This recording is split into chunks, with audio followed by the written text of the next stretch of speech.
21. The tracks now bent southwest and ran through tangles of second-growth fir and heavy underbrush. We got a breakfast of late blackberries from some of these bushes, but berries never fill you up. Your stomach just gives them a 30-minute option and then begins growling again. We went back to the tracks. It was about 8 o'clock by then, and took 5. Our mouths were a dark purple, and our naked torsos were scratched from the blackberry brambles. Vern wished glumly aloud for a couple of fried eggs with bacon on the side.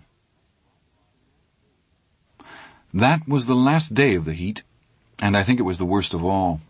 The early scud of clouds melted away, and by 9 o'clock the sky was a pale steel color that made you feel hotter just looking at it. The sweat rolled and ran from our chests and backs, leaving clean streaks through the accumulated soot and grime. Mosquitoes and black flies whirled and dipped around our heads in aggravating clouds. Knowing that we had long miles to go didn't make us feel any better, yet the fascination of the thing drew us on, and kept us walking faster than we had any business doing in that heat. We were all crazy to see that kid's body.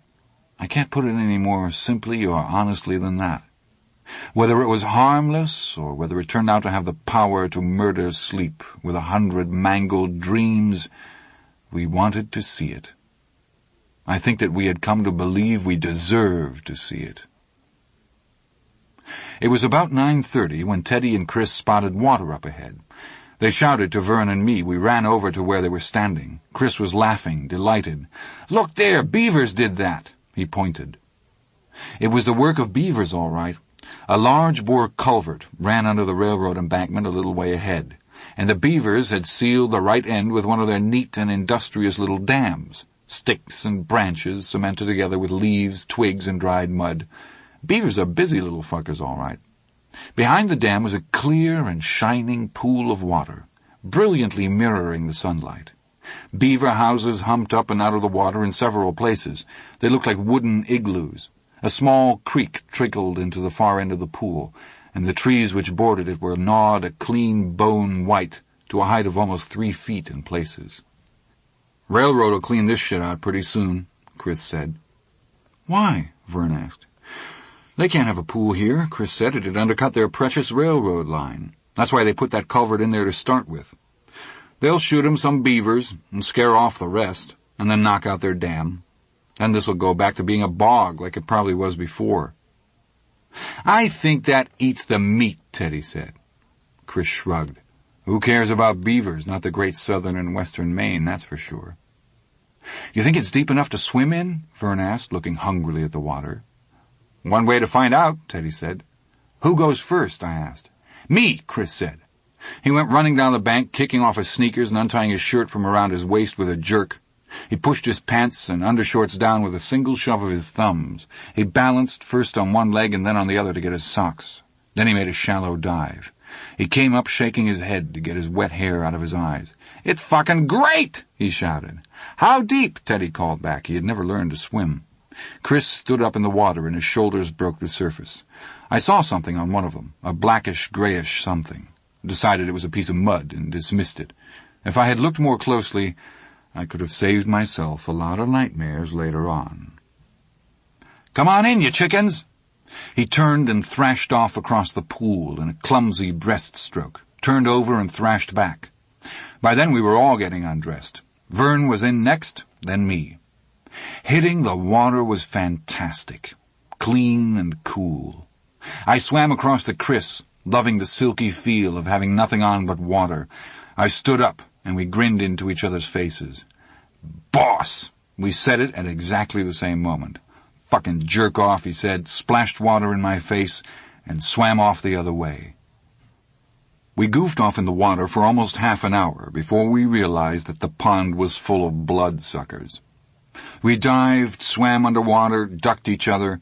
We never knew a thing. Then Vern swam into the shallower part, went under and stood on his hands. When his legs broke water in a shaky but triumphant V, I saw that they were covered with blackish-gray lumps, just like the ones I had seen on Chris's shoulder. They were slugs, big ones. Chris's mouth dropped open, and I felt all the blood in my body go as cold as dry ice. Teddy screamed, his face going pale. Then all three of us were thrashing for the bank, going just as fast as we could.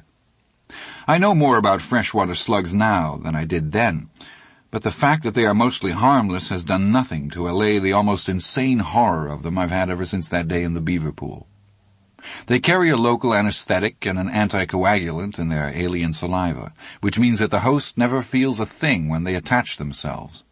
If you don't happen to see them, they'll go on feeding until their swelled, loathsome bodies fall off you, sated, or until they actually burst.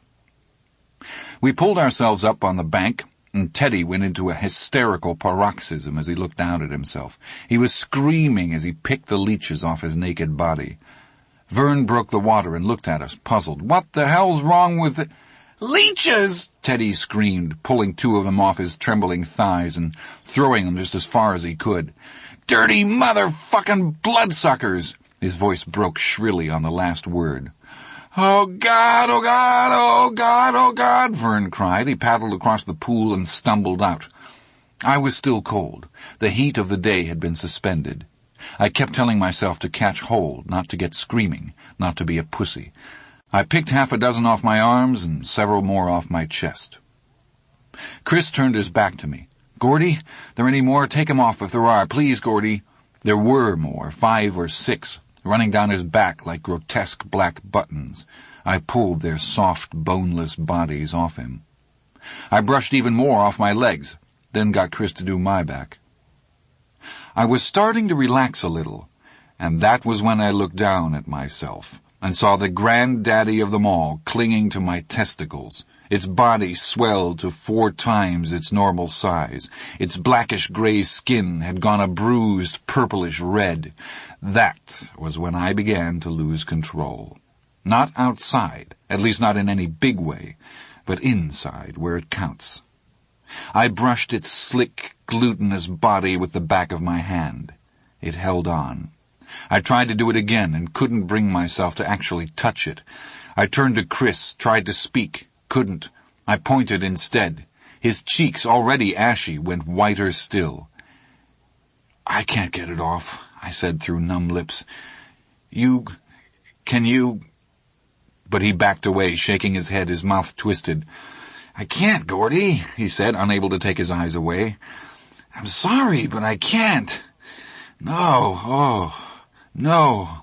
He turned away, bowed with one hand pressed to his midsection like the butler in a musical comedy, and was sick in a stand of juniper bushes. "You got to hold on to yourself," I thought, looking at the leech that hung off me like a crazy beard. Its body was still visibly swelling. "You gotta hold on to yourself and get him. Be tough. It's the last one.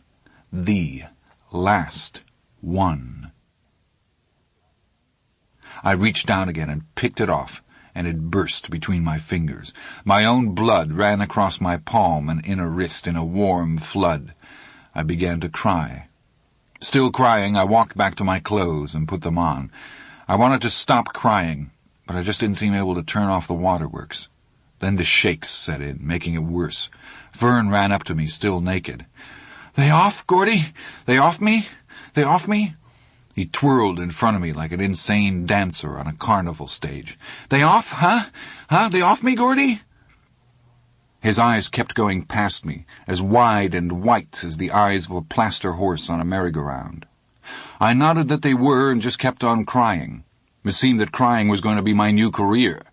I tucked my shirt in and then buttoned it all the way to the neck.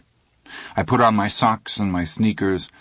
Little by little, the tears began to slow down. Finally, there was nothing left but a few hitches and moans, and then they stopped too. Chris walked over to me, wiping his mouth with a handful of elm leaves. His eyes were wide and mute and apologetic. When we were all dressed, we just stood there, looking at each other for a moment. And then we began to climb the railroad embankment. I looked back once at the burst leech lying on top of the tromped-down bushes where we had danced and screamed and groaned them off. It looked deflated, but still ominous. 14 years later, I sold my first novel and made my first trip to New York. "It's going to be a 3-day celebration," my new editor told me over the phone. People slinging bullshit will be summarily shot. But, of course, it was 3 days of unmitigated bullshit. While I was there, I wanted to do all the standard out-of-towner things. See a stage show at the Radio City Music Hall, go to the top of the Empire State Building, fuck the World Trade Center. The building King Kong climbed in 1933 is always going to be the tallest one in the world for me. Visit Times Square by night. Keith, my editor, seemed more than pleased to show his city off. The last touristy thing we did was to take a ride on the Staten Island ferry, and while leaning on the rail I happened to look down and see scores of used condoms floating on the mild swells, and I had a moment of almost total recall. Or perhaps it was an actual incidence of time travel. Either way, for 1 second I was literally in the past, pausing halfway up that embankment and looking back at the burst leech, dead, deflated, but still ominous. Keith must have seen something in my face, because he said, "Not very pretty, are they?"